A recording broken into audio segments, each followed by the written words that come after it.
Hello, and welcome back on the show. My name is Dr. Jana Konamalenko, and I'm your host. So today I'm going to give you a little bit of a behind the scenes, if you will, update on my life. This is actually a first episode I'm recording back from my maternity leave.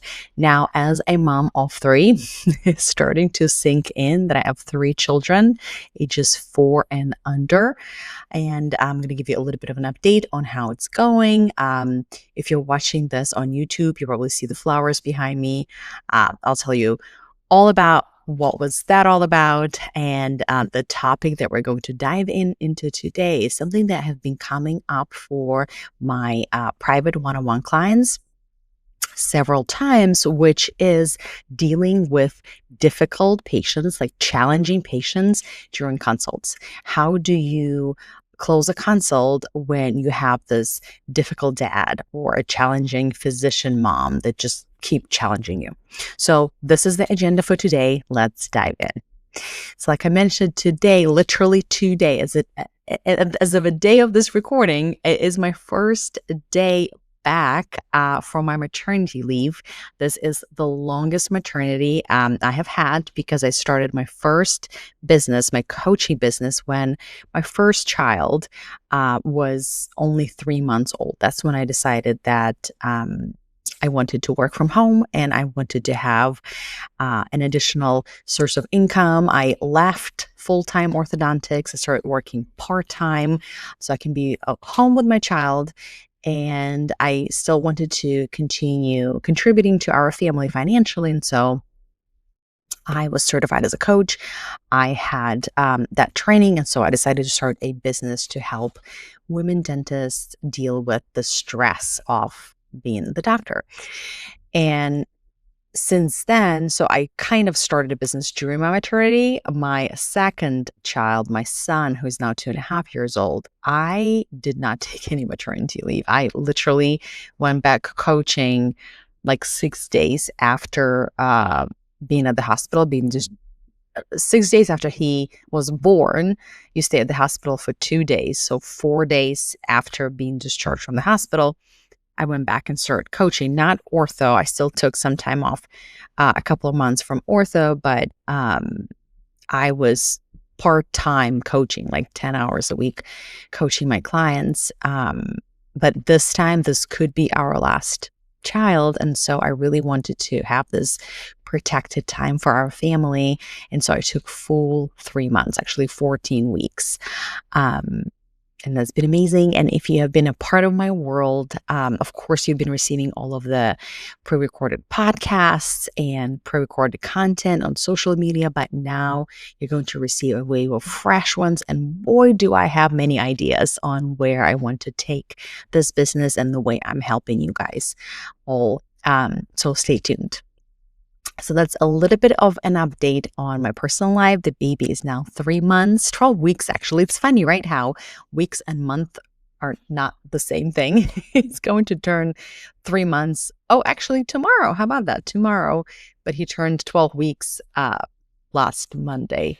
So yeah, it's kind of funny how these things work. But I have a 3 months old and he's already turning from his tummy on the back and he's sometimes rolling backwards and he's like crawling with his jaws, right? There's no feet with his mouth and his feet. I mean, it's a journey. It's a journey being a new mom. And they say that 3 kiddos are the hardest. I am really curious to hear from you whether this, if you have 3 kiddos or more, whether this is a true experience from you. I'm really curious. Please send me a DM on Instagram or Facebook at the8figuredentist.com is my handle.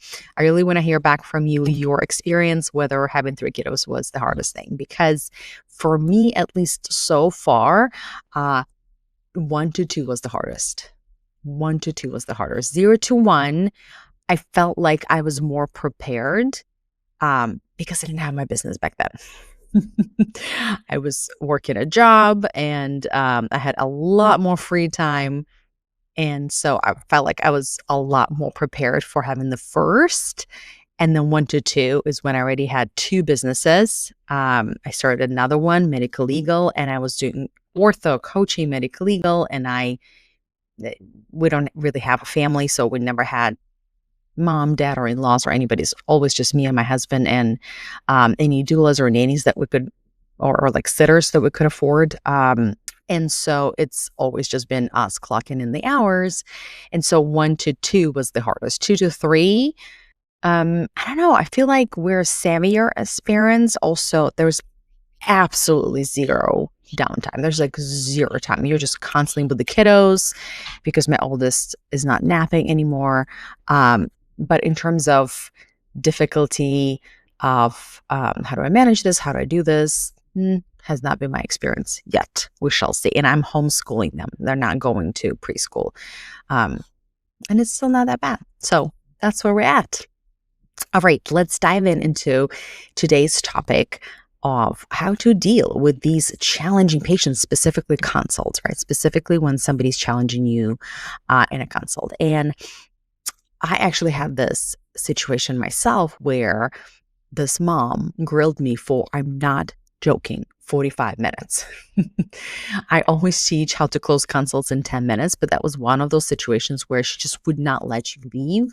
And she just kept grilling me. And I kept seeing all the chairs needing me popping on the computer. And I was sweating and I was trying to be respectful and answer all the questions. So she just grilled me about how are you going to move the tooth? How are you going to put these brackets? And then at the end, she pulled out her credit card and paid in full. $8,400. And if you want to know exactly what I said to flip her from the interrogator to a buyer, this is exactly what I'm going to teach you today. And it's actually not what you think. So let's talk about those, in all caps, patients. It could be, in my experience and in my clients, it's often somebody in the medical field, sadly, a physician mom, sometimes an attorney dad, sometimes they're divorced. People, life is stressful, right? Sometimes people are just have a lot on their plate, and unfortunately, they frequently happen to be in certain occupations. And so this might have been your experience too. Or maybe engineers, right? Engineers' dad, they want to know exactly the force vectors on each tooth and exactly how this is going to happen. Or, some moms, they want to go and do they have done research. And so now they're challenging every single word. It could be terrifying. It could be extremely uncomfortable. It feels like they question you, they don't trust you, and the impulse is to retrieve and just say, yeah, just go do your research, go think, just basically get out of my chair. But here's what I want you to understand from the psychology of what's happening in the human's brain, because that's my background as a certified coach, and I've always been fascinated with human brain and how we think and what makes us make decisions and what makes us tick. And so what I want you to understand is that those difficult patients, they're not questioning your expertise.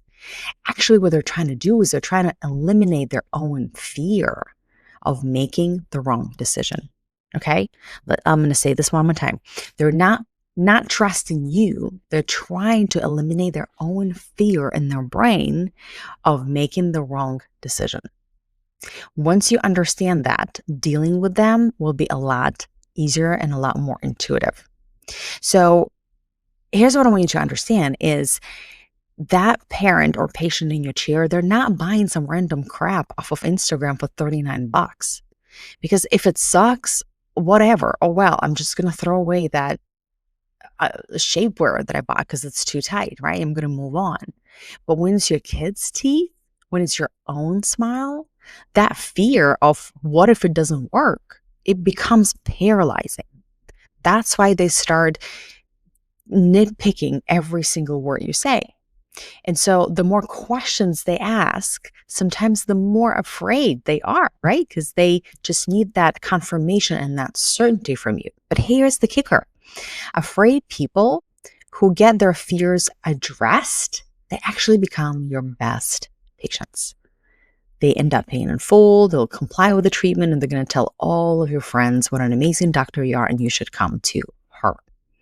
So here are the two main mistakes that I see people do, doctors do. Number one, when you have this challenging patient, you get defensive and you start over explaining. Or number two, you get really vague and you start saying things like, well, every case is different.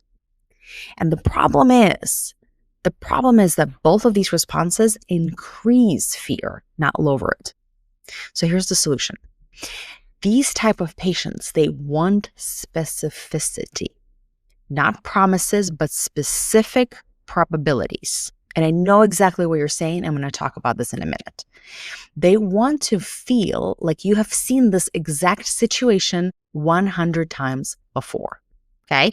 So, and I know you're like, but what exactly do I say? Here's a simple script that you can say, right? You can say, okay, Mrs. K, I know, I understand, I can tell that you want the exact answers, and I get that. And I know you're trying to make the best decision for Johnny. But here's the thing. Medicine is an architecture. Bodies don't run on precise formulas. But I can give you probabilities based on thousands of cases I've seen. Okay? So what you want to do is some of these parents that demand exactness and precision, the first thing that I do is I call them out on that a little bit, right? And say, listen, I hear you. And again, this is not going to come natural to you. It's something you want to practice because the natural inclination is to pull back and say, well, every case is different, or even get defensive sometimes, but mostly the first. But what I want you to do is I want you to lean in and, like, I use this term with my clients, talk about the elephant in the room, right? The elephant in the room is that mom wants exactness. Dad wants precision. So I would say that I would call them out on that lovingly, a little bit respectful, and say, listen, I get that. I get that you want precise answers. I understand that you want specificity. I get that. It's Johnny's teeth in line. But here's the thing. Medicine is not a train station, right? It's not architecture. We don't just have these precise measured mathematical equations. It's a human body. So nothing is black and white. Does that make sense? But I will give you some specific examples of probabilities to help you make the best decision. See, the key is you want to acknowledge what they want, and then you get that it's normal. And then I'm going to give you to the point number two is you have to give them some statistics. You want to give them some numbers. So what I mean by that is look up some numbers, if they don't remember them from the top of your head, because probably you don't. That's something we were taught in school. So brush up on some cases, and I'm going to give you a specific example of some numbers and probabilities of what will happen if we do X, Y, Z. And then you will give them these real statistics. So for example, one of my clients had this difficult dad who was grilling the doctor about impacted canines. It was, if you're an orthodontist, it was phase 1 case, and she recommended treatment, and dad just kept grilling, why do we need an expander? Like, should we just wait? Maybe the face will grow and the teeth will fit it, right? And so he kept saying, like, what are the chances of surgery, right? I should say, well, if we don't expand, then there's a chance that the tooth can get impacted and may need surgery. You want to avoid that, like normal things that all of us are saying. But dad kept grilling, but what if we just wait? What if we just see? And so the tendency for the doctor to say, okay, fine, go, let's just wait. Take that responsibility on you for your child, right? And so the doctor said, well, it depends on various factors. We could wait, you can come back, do your research, right? But what I coached her on is, and what I want you to do is to brush up on some numbers. And I would want her to answer something like that. Based on the overlap I'm seeing on the x-rays, there's about a 63% chance that the canine will need a surgical exposure. If the overlap was, do you see how the tooth is overlapping more than a third? If the overlap was less than a third, the chances of needing surgery would drop to 36%. And if it was more than 2/3, the chances are 91%. Your daughter is right in the middle. Then you just you have given the dad something very substantial. Are you willing to take the risk that if you do nothing, then your daughter will, there's a 63% chance that your daughter will need a surgery? Boom. He pulled out his credit card, paid for the treatment in full. Okay. So again, I understand that not every situation will have that numbers, but brush up on um, like the common questions that your patients are asking. What if I don't fill this cavity? What's going to happen in 6 months? What if I don't put an implant? What's going to happen? What if I don't have this graft, right? Like, what if I use Invisalign instead of braces? Pick 3 common scenarios. This is your homework, okay? I want you to pick 3 common scenarios in your practice. Like for me as an orthodontist, it was impacted canines, it was class 3s needing surgeries, and I think it was about needing extractions in crowded cases, right? I went back into the books and I found the statistics. And again, I don't care if you have to dig through journals, maybe you have to make some educated estimates, ask ChatGPT, but get some numbers, okay? And have that at your disposal next time you have a challenging parent or a patient. That could be a patient themselves, okay? That's how you will show your expertise without sounding arrogant. You will acknowledge their certainty, but you give them something tangible and specific. And what that will do, it will lower that perceived risk of paying you money and starting treatment. And that's exactly what you want. Okay. So let's just wrap it up. Remember, your most difficult patients are not trying to be jerks. They are just scared humans that are trying to make expensive decisions about things that they don't understand. And when you recognize that fear is just fear instead of resistance, because it feels like they're challenging you, it feels like they are pushing against you, it feels like resistance, it feels uncomfortable. But when you can remember that they're just afraid humans and we can feel compassion to them, we can understand them. And heck, we have been in those situations as well. If you're a parent and you are treating a child, and so you just need to tell them what they are trying to hear, right? The acknowledgement of how they feel, the certain numbers, and when they feel that they will calm down and they will naturally say yes. If they need numbers, give them some numbers. Okay? So that's my tip for today. I hope that was very helpful, and I cannot wait to have you guys all back in all of the places and connect with you and have some free trainings.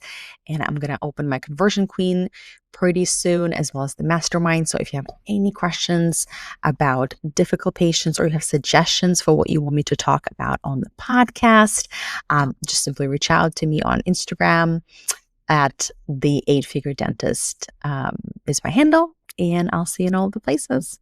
Bye, Elle.